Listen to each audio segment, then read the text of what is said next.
एक घने और खौफनाक जंगल के बीच एक खौफनाक चड़ील रहती थी।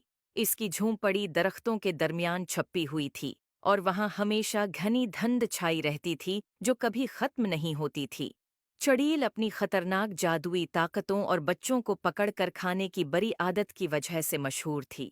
करीब के गांव में दो बहादुर बहन भाई माया और अहमद रहते थे। उन्होंने चड़ील के खौफनाक किस्से सुने थे मगर उन पर कभी यकीन नहीं किया। एक दिन दोपहर को उनकी तजस्सुसियत बढ़ गई और उन्होंने काली वादी के किनारे का जायजा लेने का फैसला किया।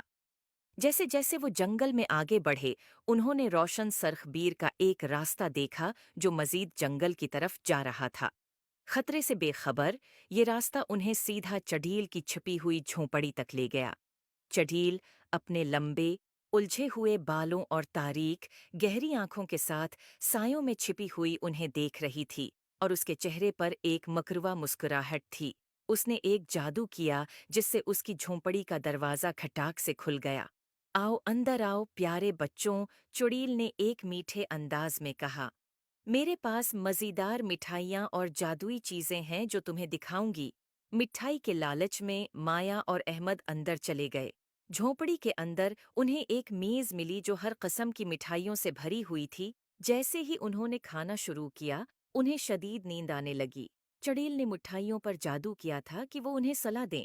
जैसे ही बच्चे सोने लगे, एक छोटी सी रोशनी कमरे के कोने में जाहिर हुई।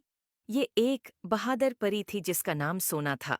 वो जंगल पर नजर रख रही थी और उसने बच्चों के खतरे को महसूस किया। सोना ने अपनी नन्ही छुरी से एक ताकतूर जादू किया जिसने बच्चों पर लगी जादुई नींद को तोड़ दिया। माया और अहमद जाग गए, हैरान लेकिन महफूज थे। सोना ने उन्हें जल्दी से दरवाजे की तरफ रहनुमाई की और उन्हें फरार होने का इशारा दिया। चड़ील, जब उसने देखा कि उसका शिकार भाग रहा है, चड़ील ने सोना पर जादू करने की कोशिश की। लेकिन सोना की जादुई ताकत ज्यादा मजबूत थी और उसने बच्चों के गर्द हिफाजती हिसार बना दिया। अपनी छुरी के एक और वार से सोना ने चड़ील को एक ततली में तब्दील कर दिया। ततली उड़ती हुई जंगल में उड़ गई और कभी वापस नहीं आई। सोना ने मुस्कुराकर बच्चों से कहा, अब तुम महफूज हो। हमेशा याद रखो, तजस्सुस तुम्हें खतरे में डाल सकता है, लेकिन बहादुरी और मेहरबानी तुम्हें हमेशा बचाएगी। उम्मीद है आपको स्टोरी पसंद आई होगी। Please like and subscribe my YouTube channel.